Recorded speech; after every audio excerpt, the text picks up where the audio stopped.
Hello, everyone, and welcome to our Viewers Advisory Series. If you have been following us for a while, thank you so much and welcome back. If you are new to this series, today we're going to be reviewing or discussing the movie Enemy, which stars Jake Gyllenhaal. Before I get into it, I just want to introduce myself and my wonderful co-hosts. My name is Cinnamon Better, and I work at the Oxon Hill Branch Library. My name is Jade Campbell. I work at the Mount Rainier Library. My name is Daniel Hampton. I work at the Spalding's Library. My name is Bashir Kareem. I work at the Fairmont Heights Library. Brownos. I work at the Bowie Library. My name is Lauren Roots, and I work at the Oxon Hill Branch. All right. Thank you all again for joining me today to discuss this film. And thank you, audience members, for tuning in. We really appreciate you coming to view our program. First, I want to get into the synopsis of the movie, just in case you are viewing this program and have not seen the movie yet. Jake Gyllenhaal is the star, and the plot is that he seeks out his exact lookalike after seeing him in a movie. A little Snapple fact, I guess, is that this movie is based off of a book called The Double. It was written by a man named Jose Saramago, who is a Portuguese writer. In Portuguese, the book title literally means the duplicated man. So the book was written in 2004. This movie came out in about 2013, and it does take a few liberties, which we're going to discuss a little later in this program. So yeah, let's get right into it. Did you guys like the movie or not? No. Thumbs down. I like parts of the movie, but God, it was definitely a ride. I will say parts of the movie were okay. Parts of the movie were okay, but overall, for me, it's a no. Okay. For me, it was a roller coaster in terms of just the twists and turns. And I would compare it to art. I mean, it's something that can be interpreted in many different ways by many different people, and there's no right way to interpret it. So for me, it was very intellectually stimulating. I hated it until I looked up the explanation. Whoa. I had to definitely do a little bit of research. Yeah, Right. I liked it a lot better after I read the explanations, but I originally hated it. I find that all of these films that we review from A24 force you to go out and find these explanation websites. I've never had to do this before until I encountered A24. Never.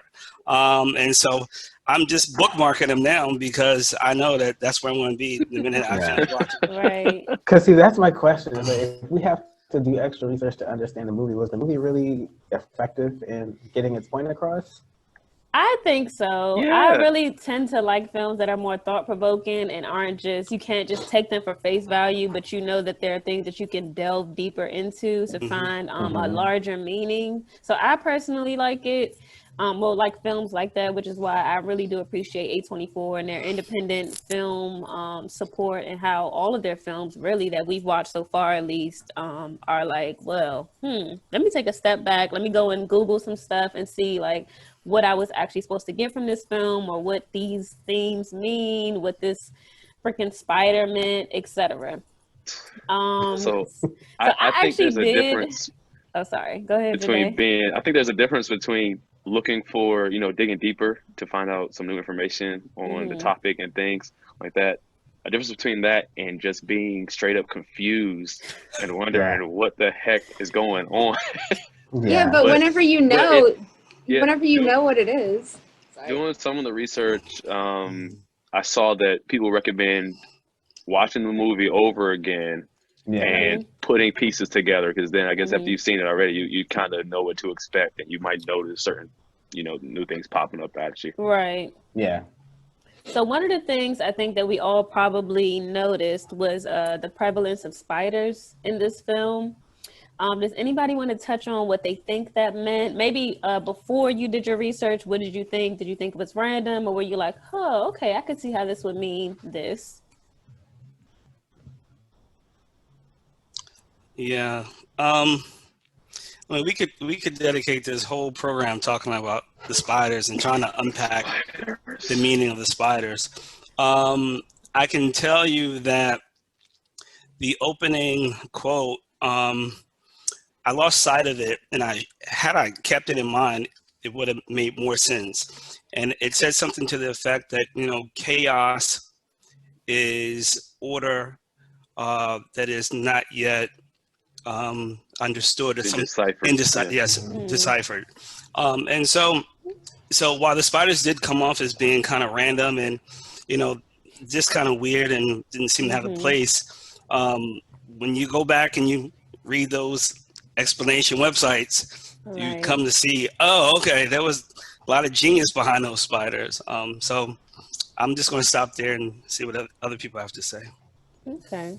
When I saw the spiders, I was caught up in like that web of confusion that they mentioned earlier. So I feel like, okay, so maybe the main character is just as confused as I am. And I felt like the spider was like representative of that in a way. So Yeah. I did a little bit of research, and I guess they were saying the spiders kind of represent, you know, being at the top and those who spin the webs. And while those who aren't spiders, we kind of get stuck in the web, so we don't really see the true organization that's going on until you make it to the top with the rest of the spiders, which was, I guess that's what he did in the end. Was he made it into the spider's lair and was able to see how things actually function from a different perspective. I don't know. Yeah, I missed that explanation. Me too.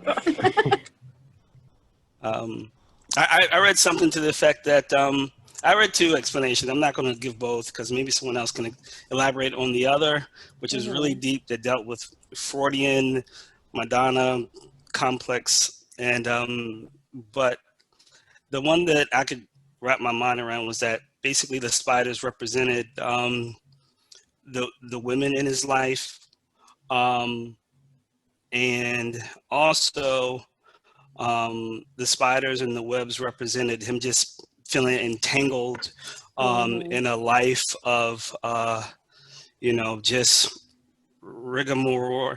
Is that the word, rigmarole? I can't remember. Rigmarole, yeah. But just kind of, you That's know, a classic word. isn't it? Yeah, just it was just a mundane life. He felt sort of, you know, just kind of entangled in a life of just blah, and he wanted to break from that.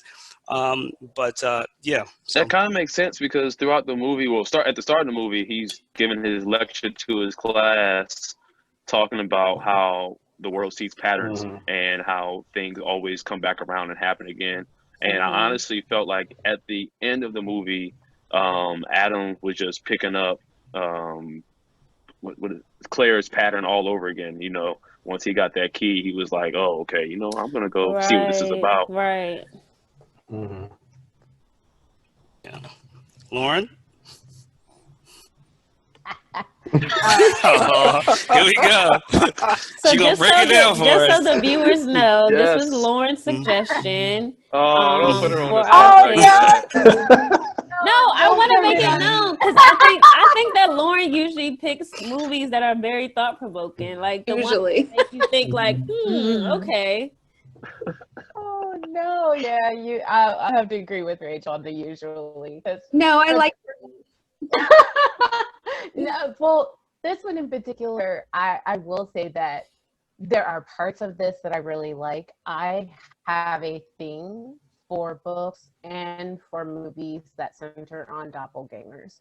And I did take some time to read an article from birthmoviesdeath.com by Anya Stanley.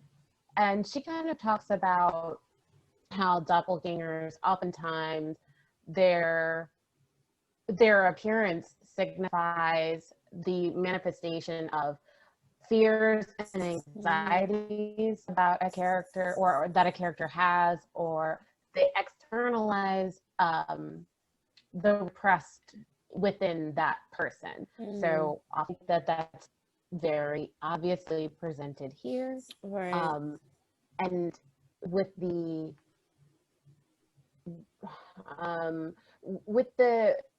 with the reviews that I did see, or the analysis reviews that I did watch, I was kind of disappointed that they focused so much on Jake Gyllenhaal's character. And I know that that's obviously who the movie is about, but if this film is overall about the trapping